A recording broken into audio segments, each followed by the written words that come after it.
Hello everyone, this is Aritra. Welcome to my YouTube channel. So this is the fourth episode in the Python for Data Science series, where we are going through the very basics, which is very basics of Python, which is required for doing the data science work, or if you want to build a data science career, what are the basic minimum things which you need to know to get started, right?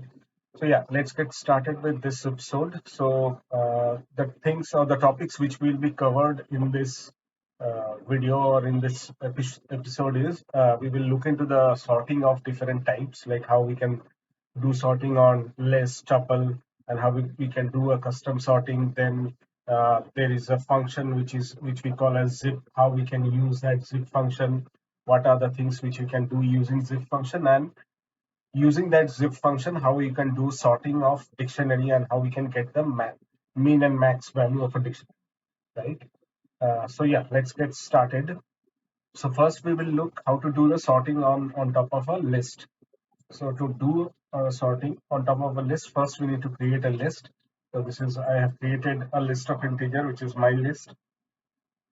Then what I'm using is I'm using this sorted function, and then I'm passing this my list as a argument to this function, and it will sort the list, and it will tell you what is the output uh, of that sorted value, right? Sorted value of the list. So this is my original list, and after sorting, this is the value which is coming up, right? So this is the output of my sorted list. So you need to be mindful that the sorted function in Python returns a new list. So we need to capture that to a new variable, and then we can use it, right? But on a contrary, there is a sort function which kind of does the operation in inline, and it does not return any value. So this is my original list which I am printing here. Then I am using this dot sort function, which is only specific to list. So this you can only use in terms of list only, and it does the sorting in a inline fashion. It does not return anything. Now after sorting, you can just print the value also. So it will do the sorting, and it will do the sorting in the list itself. It will not return any new list, right? So hope you understand the concept between, and this is a very frequent question which is getting asked in the interview. What is the difference between sorted and sort function? So in sorted, it returns a new list, but in sort, it kind of does the sorting in line, and it does not return a new list as an output, right? Now all this are doing ascending sort, right? Now if you want to do a descending sort, what you need to do is you need to use this keyword reverse equals to true, and that will give you the output in descending order, right? Now this is all about how you can do the sorting on top of a list. Now similar way you can also do sorting on top of a tuple, right? So you can use this sorted function. So the sorted function, as I mentioned, in case of list also, it will return a new list. So you will do the sorting on top of a tuple, but it will return a new list. So that is the thing you need to be mindful of. So the output will be a list, as I mentioned, and it will create a new list whenever you are doing a sorting on top of a tuple. Now, if we look closely the sorted function, now this help is a function. Now, if you have any doubts for uh, any system defined function in Python, you can use this help, and inside that you pass the function name, and then you can see the output of that and what does function actually does. So you can see the syntax is like this. It has a iterable, which can be a list or a tuple. Then it also has a key as another argument apart from the reverse, right? So this key is another argument by which you can do a custom sorting, right? To give an example, to make you understand that, let's create a list of numbers which has positive and negative numbers, right? Now I want to sort the value based on the absolute values of all the elements of my list. So how we can do that is we can pass the key value as ABS. So this ABS means the absolute value. So the list will be sorted, but that will be based on the absolute values of the elements of my list. right? So if I let's see if I don't pass this absolute value, then what will happen? Right? Just for an understanding purpose. If I do a simple sorting using this, now let's print this. So you'll see uh, the smallest number is -11, right? So that is coming as the first element. But here, as the 11 is the largest number, that is coming as the last element. So that so in this way you can do a custom sorting using this key parameter of this sorted function, right?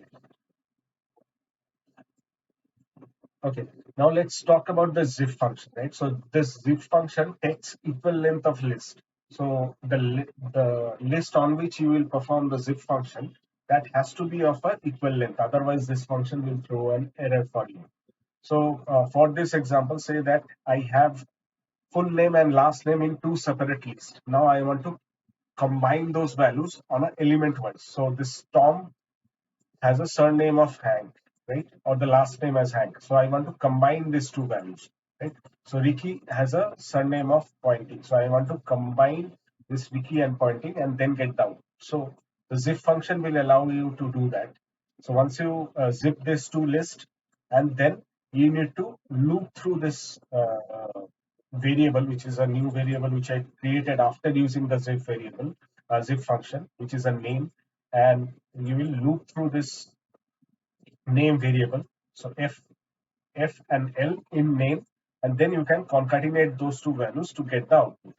So this is how the output will look like. So if you check the type of this name variable, it is the class of this variable or the type of this variable is zip. Now, once you loop through this variable, which is a zip output of a zip function, and then you can concatenate and get this combined value, right? So this is how the zip function works. Now let's see how we can do the sorting of dictionary, right? So dictionary sorting is a bit different in nature. So let's look into that. Now at first we will define a dictionary. Then we know that we can use this dot keys and dot values to access the keys and values of my dictionary. Now using the zip function along with the sorted function, you can sort a dictionary. Now the thing which you need to be mindful of, that the first element which you are passing inside this zip function, based on that the sorting will happen, right? So here my first element is dot keys. So based on the key values, the dictionary sorting will happen, right?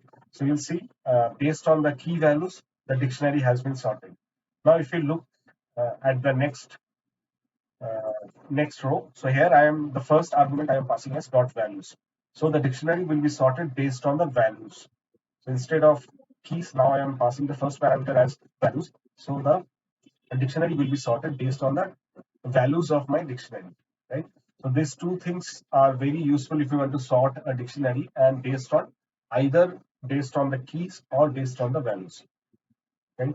Then using this zip function also, you can extract the key value pairs for the max values from your dictionary. So I can like zip the dot keys and dot value. Then I can use this max function and mean function. Then I can get the max value and mean value from that dictionary, right? So these are the things which I talked about in this video, which is like how we can do sorting in list. So in list, the sorting has two separate function, the sorted function and the sort function. The sort does the inline job of sorting, and it does not return any new list. That you need to be mindful of. Then how we can do sorting on top of a tuple, and how we can do custom sorting using the key as a parameter of my sorted function. Then we talked about zip, how we can combine zip to combine two different lists of same size. And then we talked about how we can do sorting on top of dictionary, and how we can extract the max and mean values from the dictionary. So yeah, that's all I have for this video. Thanks for watching. I hope this was useful. If you like this video, please subscribe this channel for more videos like this. Thanks everyone.